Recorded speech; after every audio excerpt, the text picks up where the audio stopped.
Hello mga kahati, samahan niyo ako mag-cooking Mama Silly Queen. Kasama ko ang aming mga angels mga kahati dahil syempre hindi ko naman kaya ng ako lang. Tinitignan ko kung mainit na yung kawali bago natin lagyan ng mantika. Habang di pa mainit mga kahati, ayan, kumuha muna kami ng bagong saing na kanin. Idadagdag namin dito sa mga bahaw, yung natira kanina. Nag-open din kami ng salmon belly ng MQ Kitchen. Kasi yun yung gagawin namin pampalasa dito sa ating kanin. Yes, wala po kasi kaming ulam. Pinatulo lang namin yung oil ng salmon mga kahati. Tignan nyo naman po at meron pang pamintang buo. Hindi lang po siya basta oil mga kahati. Ito po ay premium oil at may halo na rin po siyang sabaw ng salmon. Kaya naman talaga oil pa lang malasang malasa na. Nung medyo kumulo-kulo na yung mantika, nilagay na namin itong bawang.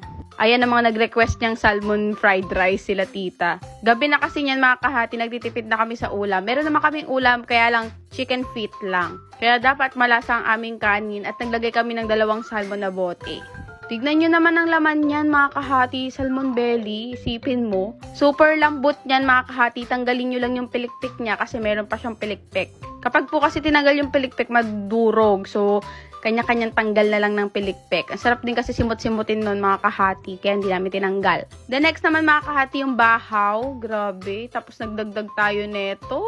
Bagong saing na kanin kasi nga super malasa siya, tinikman namin. Kaya nag-add kami ng kanin. At marami naman kami dito sa outing mga kahati. Add ulit tayo. Grabe, ang lasa. Sobra. Hanggang sa nakuha na namin yung tamang timpla mga kahati. Ayan, titikim ng ating mo Silly Queen. Yummy! Si Mami tumikim na din siya. Wala siyang ulam ha, partida.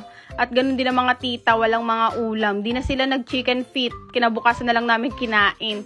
O, walang ulam yan mga kahati. Kaya na pang inintay nyo, mag-reseller na kayo MQ Kitchen!